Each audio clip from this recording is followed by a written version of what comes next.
Приветствую вас.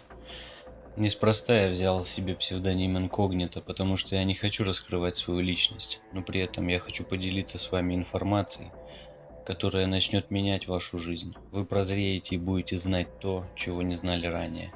Иногда я спрашиваю себя, вправе ли я делиться информацией, которую получаю из различных источников. Вправе.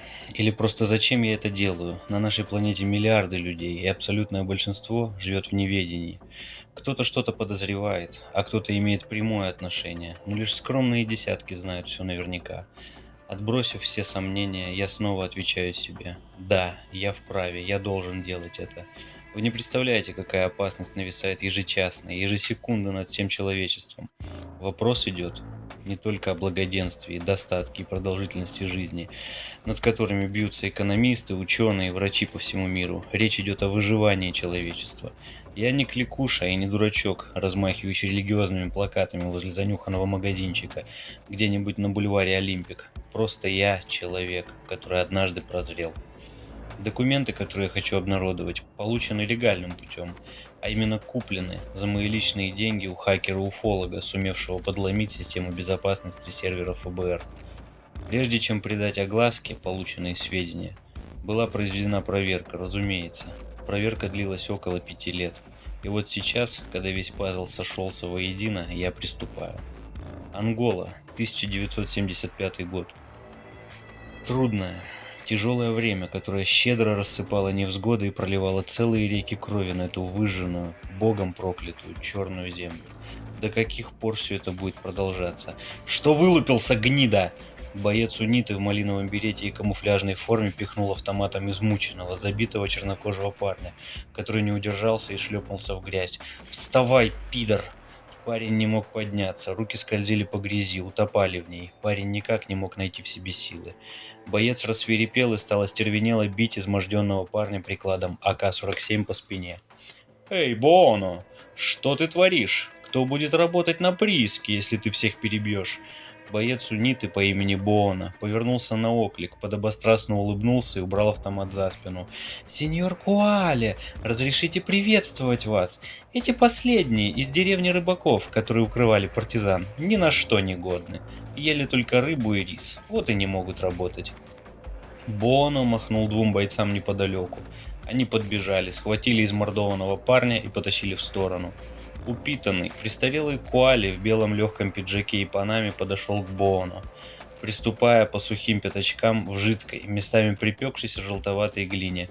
Боону ждал, как присмыкающийся пес. Куали подошел ближе и похлопал негра по ягодице.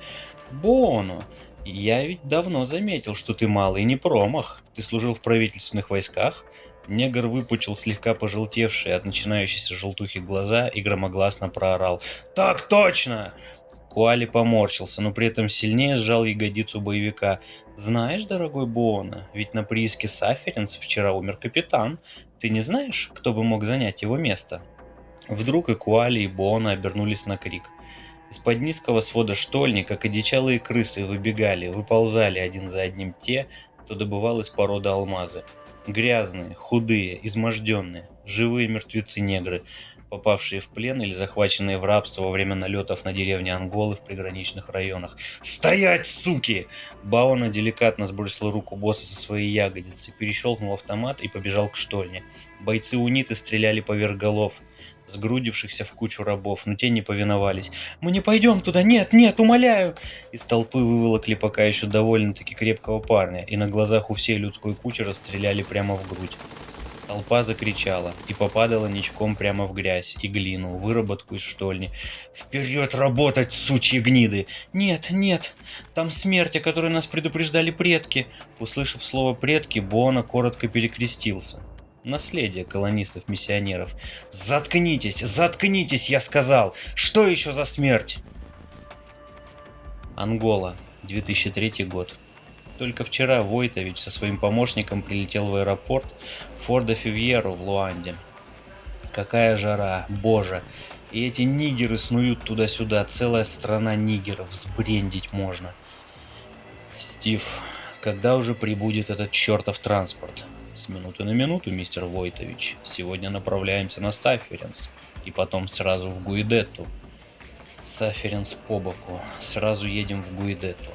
Но, мистер Войтович, экспедиция согласована. Отставить! Через 10 минут Войтович невероятным усилием воли нашел в себе силы, чтобы вытащить голое по пояс тело из-под приятно ласкающего кондиционера. Еще через 2 часа они были на прииске Гуидетта. Из секретных документов. Луанда, Москва, 1976 год. Свидетельские показания Куали Амовга не могут быть проанализированы из-за невменяемости. Краткое изложение инцидента. На прииске Гуидетта произошла массовая одновременная гибель бойцов прокоммунистических сил УНИТА 12 человек и работников Салмазного прииска 62 человека. Обследование места происшествия производилось командиром 3-й роты 245-го батальона морской пехоты Гнатюк ЕГ. Обнаруженные трупы носят следы обширного термического ожога, у части тел удалены внутренние органы. Вероятно, связано с местными обычаями боевиков-наймитов капиталистической хунты. Инцидент требует последующего разбирательства. Что думаешь, Стив? Стив Харрис в черной футболке снял темные очки, протер пальцами стекла и одел их обратно. Тут и думать нечего. Контакт. Нужно расследовать. Если советы тут все не выгребли. Войтович задумчиво смотрел на взорванный и заваленный каменными глыбами вход в штольню. У Советов здесь был экономический интерес. Кроме того, инцидент произошел в 75-м. Тогда не было таких мощностей для исследования, как сейчас. Согласен. Удивляет одно. Где были эти сраные спецы из Дельты и отряда Буффало? Как они вообще допустили сюда советских советников и дали им хозяйничать? Харрис промолчал, просто кивнул головой. Прошлое его не особенно интересовало. Из секретного документа. Луанда, Москва, 1976 год. Вход в штольню прииска Гуидетта был взорван и заблокирован. В настоящее время все работы прекращены. Вооруженная охрана и работники уничтожены превосходящими силами армии ЮАР. Сохранившийся груз алмазов переправлен на обработку в СССР. Работы на прииске считать завершенными. Хорошо бы Куали допросить. Войтович почесал затылок, протер лицо платком.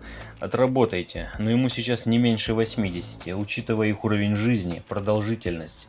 Он уже где-нибудь гниет, но в разработку возьмите. Обеспечь мне спутниковую связь. Сегодня буду докладывать по Гуидетте. Слушаюсь, мистер Войтович. Отчет по инциденту. Вашингтон, 2003 год. 21 декабря 2003 года. При археологических и последующих геотектонических исследованиях прииска Гуидетта в настоящее время в Феррандос обнаружена подземная полость геометрически правильной формы, параллелограмм с кубическими ответвлениями.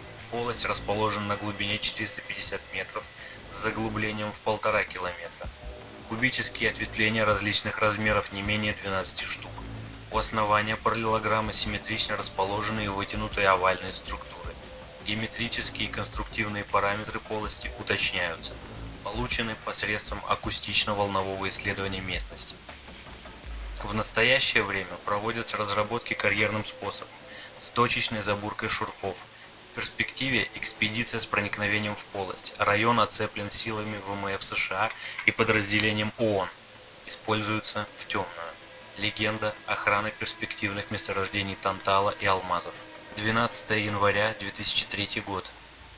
Полученные после геологической разведки сведения анализируются. По предварительным данным, спектральному анализу отобранных пород и косвенным признакам отсутствия возможности забурить шурфы непосредственно в полость, можно сделать следующие выводы. Полость покрыта слоем материала или вещества, которое по прочностным характеристикам превосходит прочность бурильного инструмента. Молибденовый победитовый сплав. В настоящее время проводятся изыскания. При погружении в шурфы ультразвуковых датчиков и обработке участков полости ультра- и инфразвуком получена детализированная картина полости. Строгие геометрические формы. Полость неравномерно заполнена на 56%. В головной части полости акустическим методом обнаружена отгороженная капсула. Далее командный центр. Повторный отбор проб породы в непосредственном соприкосновении с полостью позволил провести химический спектральный анализ окислов и солей. Полость покрыта металлом, состав которого уточняется. 14 февраля 2003 года. Корпус полости был вскрыт в районе хвоста. Толщина корпуса 2,5 метра, самая тонкая протяженность. Все образцы обломков корпуса подняты, структурированы и направлены на исследование. Вскрытие производилось высокочастотным лазером с мощностью распределения 2500 Вт. 19 февраля 2003 года. Экспедиция в составе 11 человек, направленная в полость, вышла на связь, подтвердив проникновение в 13 часов пополудни. Радиосвязь поддерживалась в постоянном режиме. В 13:40 контакт оборвался. Транскрибация радиопереговоров. Плутон, я Нептун. Проникновение подтверждаю. Закрепляемся. Нептун, Нептун, действуйте осторожно. Никто не знает, что там. Будьте начеку. Через 10 минут 21 секунду. Плутон, я Нептун. Идем по галерее с боковыми ответвлениями. Режим постоянной видео и фоторегистрации. Нептун, Нептун, в боковые отводы не заходить. Идти по прямой. Что видите? Докладывайте. Это огромная галерея. На стенах окаменелые выступы, похожие на панели. Что? Что это такое? Что? Нептун, Нептун, повторите, Нептун. Радиоэфир прервался и возобновился через 30 минут 10 секунд. Плутон, я Нептун. Здесь одни трупы. Галерея завалена трупами. Нептун, что произошло? Немедленная эвакуация. Повторяю, немедленная эвакуация. Да пошли вы все. Далее из транскрибации. Отчетливо был слышен сильный хлопок, предположительно выстрел. Самоубийство командира группы. 20 февраля 2003 года. Работы приостановлены, шурфы запечатаны, выставлена охрана. 11 апреля 2003 года. Мной проинспектирована группа спецназа, подготовленная на полигоне. Подготовка производилась с акцентом на ведение боя в ограниченных условиях подземных лабиринтов, шахт, метро. Группа подготовлена недостаточно, подготовка усилена. Из аналитического доклада. Отдел контактов передал мнение биокомпьютера, далее куратор. По вопросам дальнейшего исследования подземной полости, далее корабль. Куратор категорически запретил дальнейшее исследование корабля без объяснения причин. Последовала угроза окончания контактного обмена с куратором при нарушении запрета. В настоящее время данные уточняются. Луанда. Только в правительственном центре красиво и респектабельно. Небоскребы из стекла и бетона, модные магазины, бутики, закусочные и рестораны. Окраины – кромешный ад. Наркоманы, вооруженные банды головорезов, которые теперь вместо старого доброго калаша предпочитают израильские УЗИ или американские МП5. Трущобы, которые здесь называют Мустека, стали на долгие годы пристанищем беженцев, еще времен войны с ЮАР, и их потомков, которые не знали иной войны, кроме как постоянная бойня группировок за влияние. Старый бомж сидел в подворотне и наблюдал, как какой-то молодчик на фоне деревянно-картонной лачуги, примостившийся к точно такой же хибаре, избивает женщину, требуя от нее денег или выпивки. Вдруг молодчик увидел его. «Что пялишься, старый ублюдок?» Избиваемая женщина воспользовалась замешательством и скрылась в лачуге. Молодчик не успел ухватить ее за руку. Ударил кулаком в дверь, но ломать ее не решился. «Это все из-за тебя, старый козел!» Парень в несколько прыжков подскочил к бомжу и наотмашь ударил ногой в грудь. Бомж упал на спину и не мог встать. На него обрушился целый водопад ударов. В грудь, в живот, пах. Несколько раз в лицо. Выходившись, молодчик плюнул на бомжа и, матерясь и проклиная правительство и чертову сучку Луизу, скрывшуюся в лачуге, ушел восвояси.